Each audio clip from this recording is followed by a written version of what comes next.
Para ulama kita mengatakan bahwa yang membatalkan puasa itu secara garis besar terbagi menjadi dua bahagian.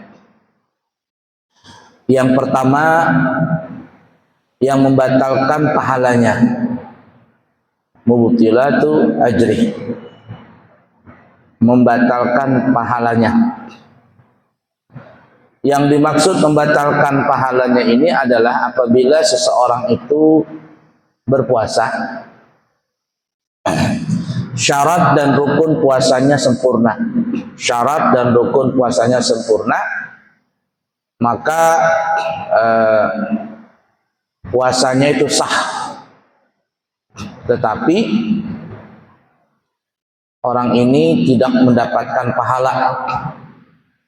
Ibarat kata seperti orang yang kerja seharian atau mungkin sampai seminggu atau bahkan 1 bulan tapi tidak mendapatkan gaji apa-apa.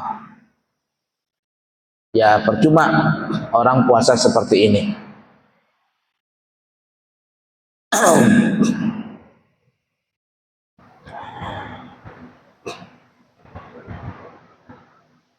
Tapi sebelum kita lanjut ya, ini ada sedikit perbedaan antara rukun dengan fardu.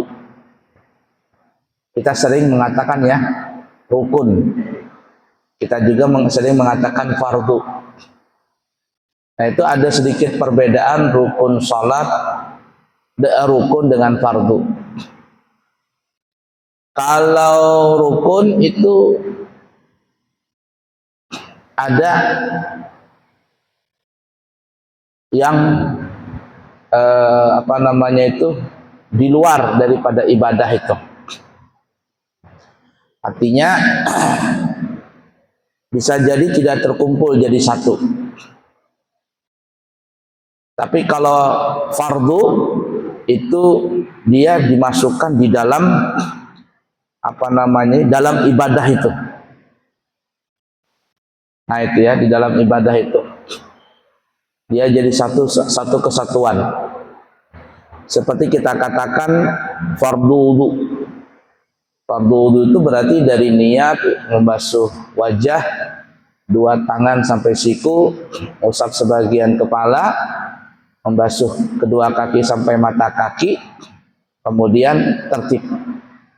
Dari niat sampai tertib itu semuanya dalam ruang rangkup ibadah tadi. Jadi satu kesatuan gitu. Begitu juga fardu salat. Fardu salat. Walaupun bisa dikatakan rukun salat, tapi bisa juga dikatakan fardu salat.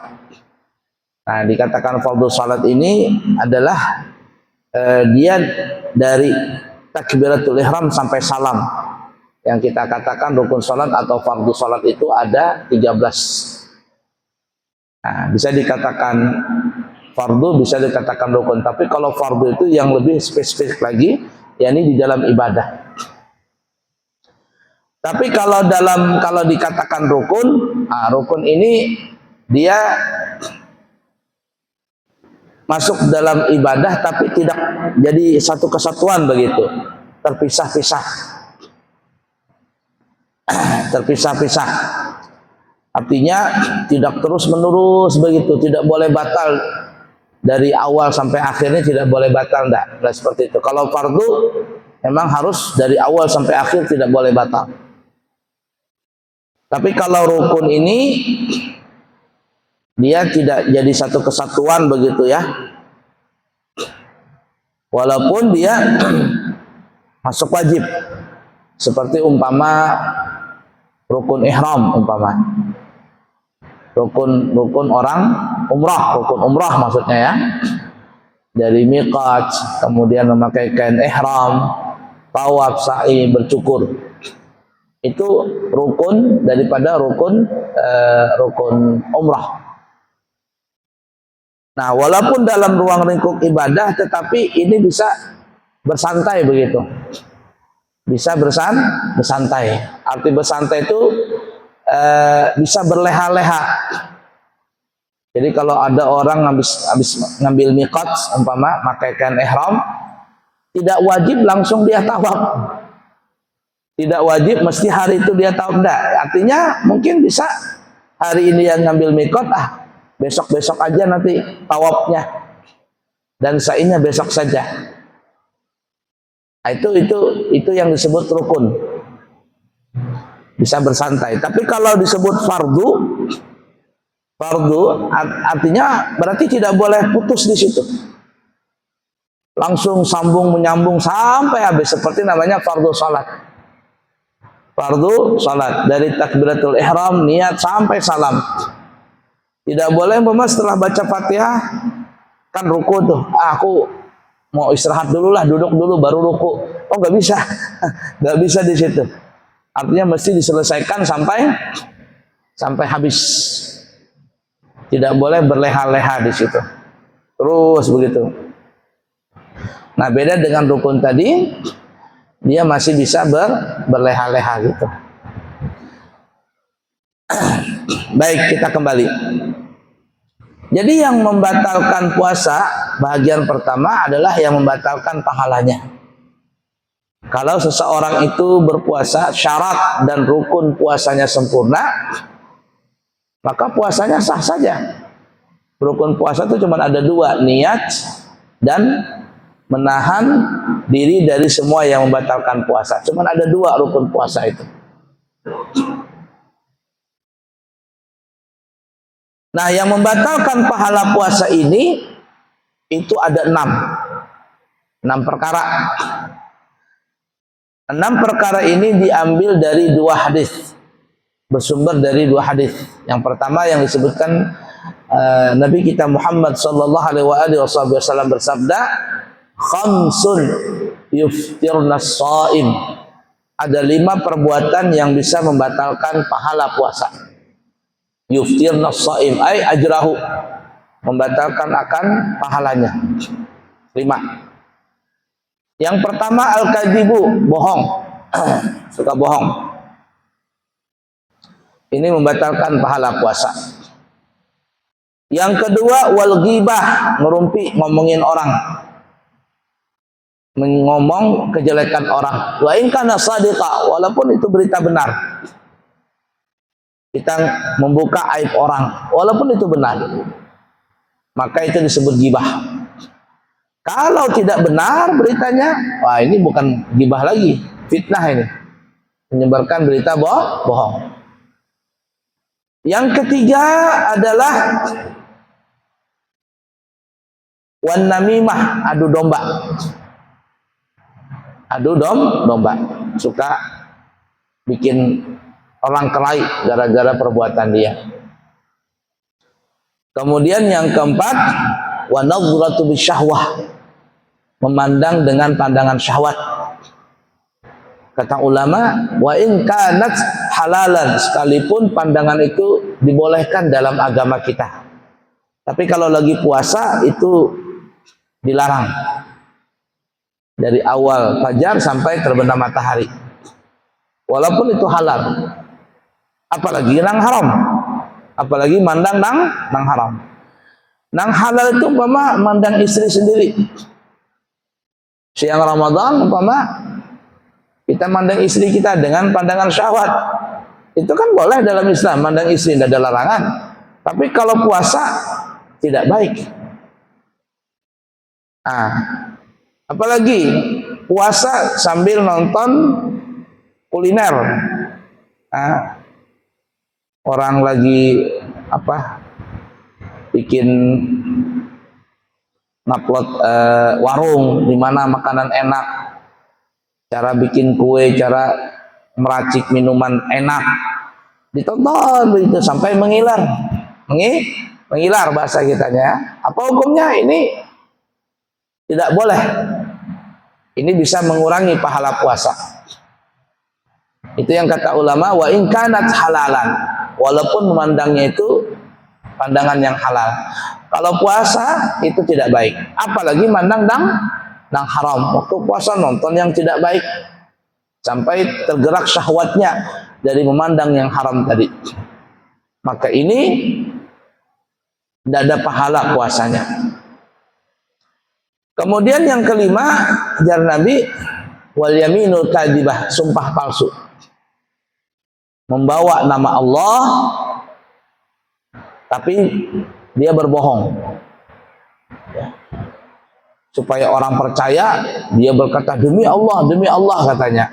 Ternyata itu adalah kedok saja supaya orang percaya, padahal ini adalah bohong, dusta. Yaminul kadzibah, sumpah palsu. Ini semuanya membatalkan pahala puasa. Kemudian yang keenam adalah dari hadis Nabi kita Muhammad sallallahu alaihi wasallam dalam hadis Bukhari Muslim, man lam yada' qaulaz zuri wal 'amala bihi falaysa lillahi hajjatun ay yada'a ta'amahu wa syarabah. Siapa yang puasa tapi tidak menjaga lisannya, dia tidak meninggalkan kata-kata yang kotor, kata-kata mencaci maki, kata-kata yang jelek-jelek, maka tidak ada hajat bagi Allah untuk memberikan pahala kepada orang yang puasa tadi dari lapar dan dahaganya. Tidak ada pahalanya. Nah, jadi hati-hati kalau kita puasa, harus melatih sabar. Jangan sampai kita marah-marah. Tegas dengan marah itu beda. Kalau tegas itu sesuai dengan sesuai dengan peraturan yang ada, tegas namanya. Kalau A, B, B. Nah, kalau marah-marah ini ngawur. Nah, marah-marah ini ngawur, tidak sesuai dengan prosedur, dia marah. Kalau sudah seperti itu biasanya identik orang tersebut mengeluarkan kata-kata yang tidak baik. Ya, hati-hati kalau kita puasa. Apalagi kalau puasa itu nanti orang berumrah di bulan Ramadan. Wah, itu luar biasa itu. Jadi ekstra hati-hati. Insya Allah nanti kami berangkat tanggal 28 Februari. 28 Februari kami berangkat. Pesawatnya Singapore Airlines. Ya, pesawat Singapura. Itu pesawat bagus itu ya. Pesawat Singapura itu pesawat bagus. Tanggal 28 insya Allah, 28 Februari, awal Ramadan sudah ada di Mekah. Nah, jadi kalau orang puasa umrah di bulan Ramadan itu cobaannya berat sekali. Capek, lelah, ngantuk. Ya, mungkin lapar, haus. Kemudian ada problem di dalam masalah umrah tadi.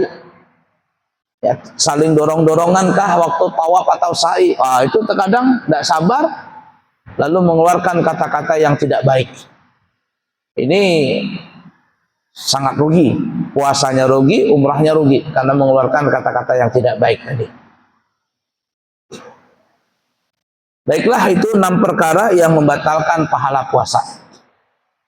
Nah, sekarang bahagian yang kedua yang membatalkan puasa itu sendiri. Yang dimaksudkan membatalkan puasanya ini adalah karena ketiadaan sempurnanya syarat dan rukun puasa. Syarat puasa atau rukun puasanya tidak sempurna, maka batallah puasanya. Dan sesuatu yang membatalkan puasa ini, yang batal puasanya ya karena tidak sempurna syarat dan rukunnya itu penyebabnya terbagi menjadi dua. Penyebabnya terbagi menjadi dua. Yang pertama, karena udzur syar'i. Udzur syar'i, bukan kemauan dia. Ya, ini enggak berdosa. Malahan kalau dia sempat puasa di waktu itu, kemudian datang keudzuran dalam syariat, memang batal tapi dia dapat pahala. Karena sudah ada puasa setengah hari kah atau 2/3 hari. Dia tetap dapat pahala, tapi puasanya batal dan wajib mengqadha di hari lain nanti. Itu contohnya seperti perempuan yang haid. Itu udzur syar'i. Kemudian yang kedua adalah puasa batal karena penyebab yang bukan udzur syar'i. Bukan karena udzur syar'i. Maka orang yang seperti ini berdosa, dosa besar.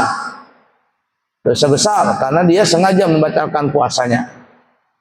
Seperti apa ya? Seperti umpama ada orang puasa di pagi hari, tapi tengah hari, padahal dia masih kuat, dia tidak sakit, tidak apa-apa, makan dia. Makan di warung. Coba kita lihat nanti bulan puasa, ya Allah, banyaknya orang nggak puasa itu. Apalagi mendekati hari raya itu lah. Siang hari itu warung rame, banyak orang makanan di mal-mal, di BSB, di mana-mana. Ya Allah, tak liatin tuh, kita lihat ya, orang-orang makan. Yang lucunya ada perempuan, mungkin sama pacarnya lah, sama siapa, makan bakso. Tanya sama orang, Mbak nggak puasa Kak? Enggak. Kenapa? Lagi haid katanya. Lagi dapat. Ditanya juga, Mas, sampean kenapa nggak puasa? Lagi dapat juga Kak?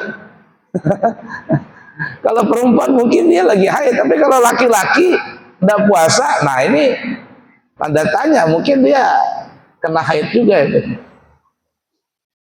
Nah, yang seperti ini membatalkan puasanya bukan karena udzur syar'i, maka dia berdosa. Wajib mengqadha, dan wajib mengqadhanya dengan segera. Alias tanggal 2 Syawal dia sudah wajib puasa qadha. Kemudian untuk secara garis besar yang membatalkan puasa karena ketiadaan sempurna syarat atau rukunnya ini, kata ulama dalam mazhab kita Syafi'i, ada 8 perkara. Yang pertama adalah murtad, keluar dari agama Islam. Ya, keluar dari agama Islam, batal puasanya. Walaupun 1 jam saja murtadnya. Jam 9 pagi dia murtad. Setelah dia murtad, dia menyesal. Menyesal. Jam 10 masuk Islam lagi. Jam 10 masuk Islam lagi. Antara jam 9 sampai jam 10, umpama dia tidak ada makan, dia tidak ada minum. Jam 10 kembali dia Islam. Bagaimana hukum puasanya? Hukum puasanya batal. Hukum puasanya batal. Nah, itu ya.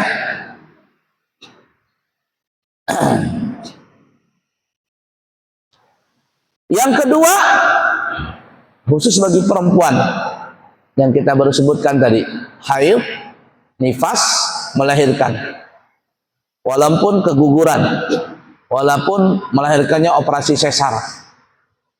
Maka 3 hal ini, haid, nifas, dan melahirkan, khusus bagi perempuan, laki-laki nggak ada, maka puasanya batal. Batal. Tapi dia tidak berdosa karena ini termasuk udzur syar'i. Yang ketiga adalah gila. Gila. Kalau ada orang gila, maka puasanya batal. Tapi orang gila ini kata ulama terbagi 2. Ada orang gila disengaja, ada orang gila tidak disengaja. Nah, kalau orang gila yang sengaja menggilakan dirinya itu seperti umpama orang yang narkoba, ya, global L, ekstasi. Kalau yang di Amerika itu yang paling ngeri, itu obatnya saat ini yang kami tahu namanya plaka. Plaka itu kalau diminum manusianya kayak zombie. Pernah nonton film zombie kayak mayat hidup gitu? Udah tahu sudah. Ya. Ini plaka, mengerikan itu. Putus urat sarafnya gara-gara minum narkoba tadi, gila, maka ini gilanya disengaja, bukan udzur syar'i. Puasanya batal dan dia berdosa karena menyengajakan dirinya untuk menjadi gila. Yang kedua adalah gila yang tidak sengaja. Ya, tidak sengaja, umpama naudzubillah min dzalik, nasallallahu alaihi wasallam, kejatuhan benda atau tertubruk, tabrakan umpama kena kepalanya, geger otak, gila. Ya, maka ini gilanya nggak sengaja. Dia tidak berdosa. Tidak berdosa karena gila tadi. Berapa sudah? 3. Yang keempat yang membatalkan puasa nomor 4 adalah pingsan, mabok, kesurupan, apalagi dibius, dengan catatan 1 hari penuh. Dari sebelum masuk subuh sudah pingsan orangnya, sudah pingsan sampai masuk maghrib. Subuh nggak sadar, waktu duha nggak sadar, waktu zuhur nggak sadar, waktu asar nggak sadar, waktu maghrib nggak sadar juga. Selesai orang adzan, la ilaha illallah, baru sadar. 1 hari penuh nih dia nggak sadar, maka puasanya orang ini batal. Tapi kalau seandainya sadar, walaupun sebentar, ada orang pingsan umpama, kaget karena mendengar suara mercon, kaget dia, ya pingsan, 3 jam dia pingsan umpama, kemudian dia sadar. Setelah sadar dia tidak makan, tidak minum, maka boleh dia melanjutkan puasanya sampai masuk waktu maghrib. Puasanya tetap sah. Ya, ini orang pingsan. Berapa sudah? 4 ya. Yang kelima, melakukan hubungan badan di siang Ramadan dalam keadaan puasa Ramadan, dalam keadaan sadar, tahu hukumnya haram, tidak ada unsur paksaan, apalagi ya, maka pasangan ini yang melakukan hubungan badan, dua-duanya puasanya batal. Dua-duanya batal bukan karena udzur syar'i, dan dua-duanya berdosa. Wajib bagi keduanya untuk mengqadha puasa yang batal karena dia melakukan hubungan badan. Dan bagi suaminya, bagi sang laki-lakinya, karena melakukan hubungan badan di siang Ramadan, dalam keadaan puasa Ramadan, dalam keadaan sengaja, dalam keadaan sadar, tidak ada unsur paksaan, tahu itu hukumnya haram, sang laki-lakinya wajib bagi dia untuk berpuasa 2 bulan berturut-turut, ditambah 1 hari yang dia batal tadi, totalnya 61 hari. Yang dimaksud dengan berturut-turut adalah kalau seandainya dia batal di pertengahan atau di hari apapun juga, maka wajib bagi dia untuk mengulang puasa itu dari awal lagi. Nah, hati-hati nih ya pengantin baru. Siapa yang pengantin baru, hati-hati. Kalau dia melakukan hubungan itu 2 hari, hari Senin dia melakukan, hari Selasa dia lakukan lagi, maka 4 bulan berturut-turut. 3 hari dia melakukan Senin, Selasa, Rabu umpama, apa yang terjadi? 6 bulan dia puasa. Nah itu tuh. Jadi hati-hati nih ya yang seperti itu.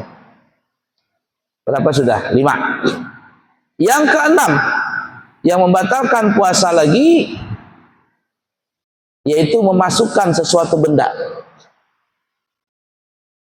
dengan sengaja ke dalam lubang badan yang terbuka yang menuju lubang itu ke tenggorokan atau ke dalam perut. Lubang. Benda. Dimaksud benda ini adalah benda yang berasa atau yang bisa memuai. Ya, termasuk asap rokok. Asap rokok. Walaupun tidak ada orang kenyang gara-gara makan asap. Ya, ada nggak orang kenyang gara-gara makan asap? Ini termasuk sesuatu benda. Dimasukkan kemana? Ke dalam lubang yang terbuka. Yang lubang itu menuju ke tenggorokan atau ke dalam perut ujungnya. Lubang yang terbuka itu bagi laki-laki ada 7. Sedangkan bagi perempuan ada 8. Bagi laki-laki dan perempuan yang di kepala itu ada 5. 1 dan 2 telinga kanan, telinga kiri. 3 dan 4 lubang hidung kanan dan lubang hidung kiri. Dan yang kelima adalah mulut. Telinga ini batasnya adalah 1 ruas kelingking. 1 ruas kelingking. Kalau cuma begini saja, gatal mama gini, setengah saja masuknya, ini nggak batal. Tapi kalau masuk dalam, tak lewat nih 1 ruas kelingking, itu sudah ruangan dalam telinga, itu batal apabila dengan sengaja. Cuman telinga ini ada beda pendapat. sebagian ulama di kalangan Syafi'iyah mengatakan itu manfadun maftuhun, lubang yang terbuka. Ya. Jadi batal. Tapi sebagian mengatakan itu lubang yang masdudun, yang buntu. Makanya sebagian ulama mengatakan kalau ada orang puasa ngorek-ngorek kuping itu nggak batal puasanya. Kenapa? Memang dia lubang terbuka, tapi dia nggak tembus. Bukti nggak tembus, tanya aja siapa yang ahli hisab di sini, ahli hisab. Ada nggak orang merokok ahli hisabnya, canggih banget ngerokoknya nih. Kemudian asapnya itu keluar dari telinga, ada nggak kira-kira? Ada enggak? Yang ada orang keluar asap dari mulut. Nah, jadi telinga ini beda pendapat. Cuman guru-guru kita mengatakan jangan ngorek kuping di siang Ramadan. Kalau hidung batasnya di tulang hidung sini. Jadi kalau puasa ngorek-ngorek hidung begini cuma di luar saja nggak apa-apa. Adapun mulut itu batasnya jar orang Banjar bahasa kitanya butuh hakungan. Jadi kalau cuma kumur-kumur biasa itu nggak batal. Asalkan setelah kumur-kumur jar orang Banjar diluak air kumur-kumurnya. Kalau separuh ditelan, separuh dibuang, batal ya. Asik wudu nih, wudu. Ada juga yang mau lihat wudu, kumur-kumur. Tapi ngakalin. Separuh dibuang, separuh ditelan. Iya, dia bisa ngakalin manusia, tapi malaikat tidak bisa diakal-akalin, apalagi Allah Ta'ala. Biar malaikat, hendak membunguli aku ini. Tetap dicatat malaikat, puasanya batal. Kalau ada nang tuha begitu, itu jiwa kekanakan. Kalau kekanakan kan wajar aja. Kami masih halus, masih ingat ya. Masih lagi kecil-kecilnya belajar puasa. Mandi siang Ramadan, separuh ditelan, separuh dibuang. Wudu di Masjid Aswadas, masih halus karena kekanakan, masih belajar puasa. Salat di Masjid Aswadas, zuhur itu wudu, separuh ditelan, separuh dibuang airnya. Ya, ala kuliah. Itu namanya puasa kekanakan, ya wajar saja. Tapi kalau nang tuha begitu, parah benar. Tenggorokan, ya, sampai batas butuh lakungan jar orang Banjar. Kemudian untuk dibawa pusat itu ada dua bagi laki-laki, alat kelamin depan dan alat kelamin belakang.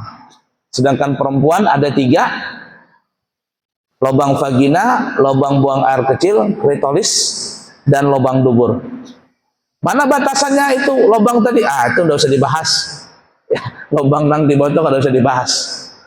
Ala kulli hal seperti itu.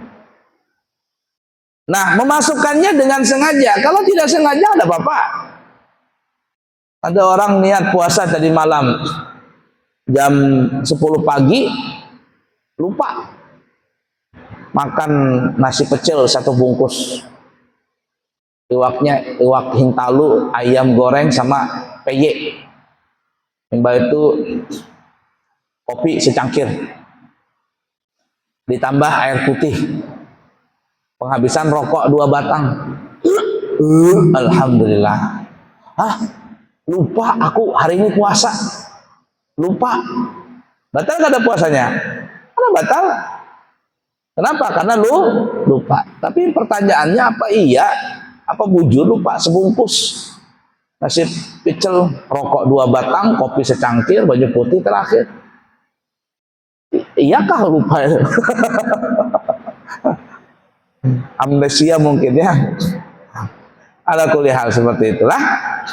Nah, itu yang keberapa dah? 6 dah? 6 ya. Yang ke-7 yang membatalkan puasa lagi adalah al-istimna'u. Istimna itu adalah mengeluarkan air mani dengan sengaja. Bagaimanapun caranya. Kalau dia ada niat ingin mengeluarkan air maninya, maka batal puasanya. Kecuali kalau kada sengaja.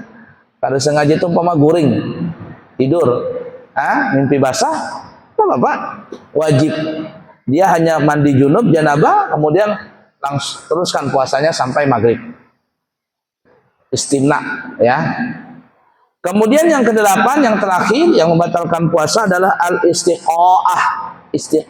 Istiqa'ah itu adalah talabul ghaib, sengaja muntah. Sengaja dia muntah. Dia korek-korek tenggorokannya muntah, atau sengaja dia mencium bau nangka sedap sampai dia muntah. Sengaja nih, ada niat dalam hatinya ingin muntah, maka puasanya batal. Tapi kalau kada sengaja, kepala pusing, nyut-nyut, masuk angin umpama, muntah dia, maka ini tidak batal. Nah, itulah 8 permasalahan yang membatalkan puasa dan 6 masalah yang membatalkan pahala puasa. Kita sebentar lagi puasaan, sengaja kita bahas ini untuk mengenal masalah fikih puasa. Tujuannya adalah kalau kita tahu dan kenal, maka kita akan menghindari hal-hal yang dilarang dalam puasa tersebut.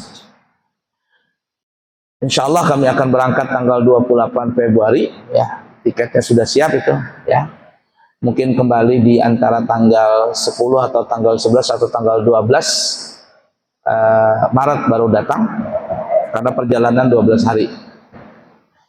Kemudian insya Allah nanti kami berangkat lagi tanggal 1 April, yakni hari kedua hari raya. Siapa tahu ada yang keperangkat yang kepingin berumrah di bulan Syawal. Umrah bulan Syawal itu enak, sunyi manusianya. Ya, kami buka harga 32 juta rupiah. Siapa tahu ada yang kepingin berumrah setelah Ramadan, yakni di bulan Syawal, kita buka harga 32 juta rupiah. Terima kasih, semoga ada bermanfaat dan semoga kita bisa mengamalkan apa yang kita pelajari. Subhanakallahumma wa bihamdika asyhadu an la ilaha illa anta astaghfiruka wa atubu ilaihi wa akhiru kalam. Assalamualaikum warahmatullahi wabarakatuh.